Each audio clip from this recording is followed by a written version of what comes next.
Assalamualaikum warahmatullahi wabarakatuh. Halo teman-teman, perkenalkan nama saya Emi Triani dengan NIM 192521579, Program Studi Farmasi Fakultas Sains dan Teknologi Universitas 19 November Kolaka.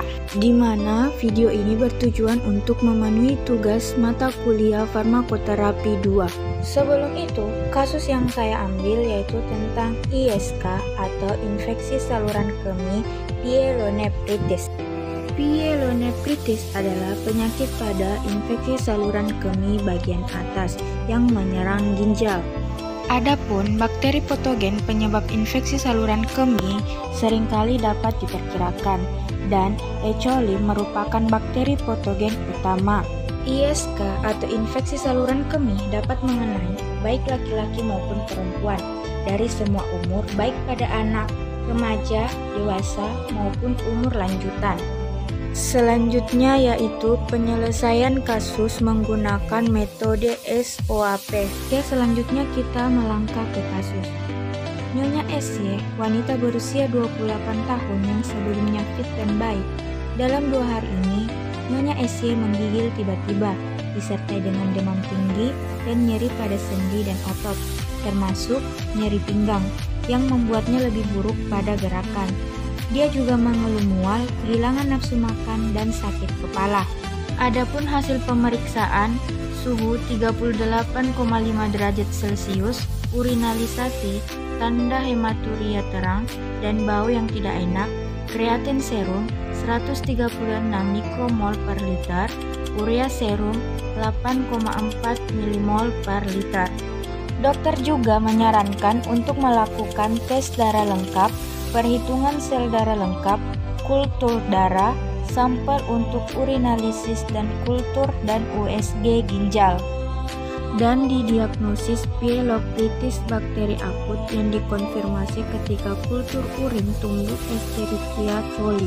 Sehingga Nyonya SY diresepkan ciprofloxacin awalnya 400 mg 2 kali sehari dengan infus intravena dan menkonversi setelah 48 jam untuk dosis 500 gram 2 kali sehari secara oral dan untuk total perawatannya selama 14 hari. Selanjutnya kita masuk ke penyelesaian kasus dengan menggunakan metode SOAP. Nah, yang pertama itu ada subjektif. Yang pertama itu nama pasien, Nyonya SY, umur 28 tahun, jenis kelamin perempuan, keluhan 2 hari ini menggigil tiba-tiba, disertai dengan demam tinggi dan nyeri pada sendi dan otot, termasuk nyeri pinggang, yang membuatnya lebih buruk pada gerakan. Dia juga mengeluh mual, kehilangan nafsu makan, dan sakit kepala. Selanjutnya, riwayat pengobatan. Diresepkan ciprofloxacin 400 mg 2 kali sehari secara intravena. Kemudian, setelah 48 jam diberikan ciprofloxacin 500 mg 2 kali sehari selama 14 hari.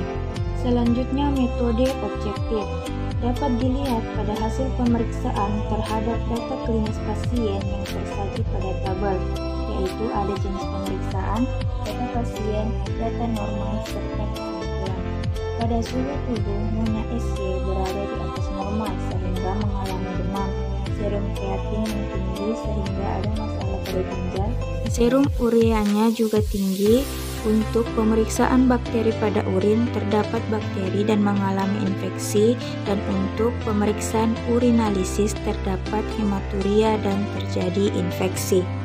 Untuk asesmennya, berdasarkan pemeriksaan subjektif dan objektif, Nyonya SY didiagnosis pyelonephritis akut. Ditunjang adanya ditemukannya pertumbuhan bakteri Escherichia coli pada pemeriksaan kultur urin. Selanjutnya plan. Yang pertama itu tujuan terapi, menghilangkan bakteri penyebab infeksi saluran kemih. Yang kedua, mencegah terjadinya infeksi berulang. Yang ketiga, menghilangkan gejala dengan cepat. Yang keempat, mencegah terjadinya komplikasi dari ISK. Dan yang terakhir, mengurangi morbiditas dan mortalitas. Selanjutnya terapi farmakologi. tetap diberikan resep yang diberikan oleh dokter, yaitu ciprofloxacin 400 mg 2 kali sehari secara infus intravena. Setelah 48 jam diberikan ciprofloxacin dosis 500 mg 2 kali sehari secara oral selama 14 hari perawatan, di mana kegunaannya itu untuk menghilangkan bakteri penyebab infeksi. Namun, apabila pasien mengalami keluhan yang sangat parah tingkatnya seperti nyeri kepala, nyeri sendi dan otot, nyeri pinggang, dapat diberikan tambahan paracetamol 3 kali sehari dengan dosis 1 kalinya adalah 500 mg. Penggunaan paracetamol ini hanya digunakan jika diperlukan atau timbul keluhan yang telah dijelaskan tadi.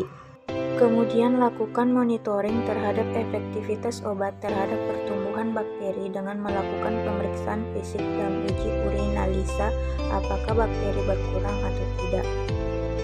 Sedangkan terapi non-farmakologi yaitu minum air putih dalam jumlah yang banyak agar urin yang keluar juga meningkat atau merangsang diuresis. Yang kedua, menjaga dengan baik kebersihan sekitar organ intim dan saluran kencing agar bakteri tidak mudah berkembang biak. Buang air kecil sesuai kebutuhan untuk menggilas mikroorganisme yang mungkin naik ke uretra. Mengkonsumsi makanan yang kaya akan zat besi, misalnya buah-buahan, daging tanpa lemak, dan kacang-kacangan. Diet rendah garam untuk membantu menurunkan tekanan darah dan tidak menahan jika ingin berkemih. Nah, itulah tadi penjelasan kasus tentang penyakit ISK dengan menggunakan metode SOAP. Lebih dan kurangnya mohon dimaafkan. Saya akhiri dengan wabillahi taufiq wal hidayah. Wassalamualaikum warahmatullahi wabarakatuh.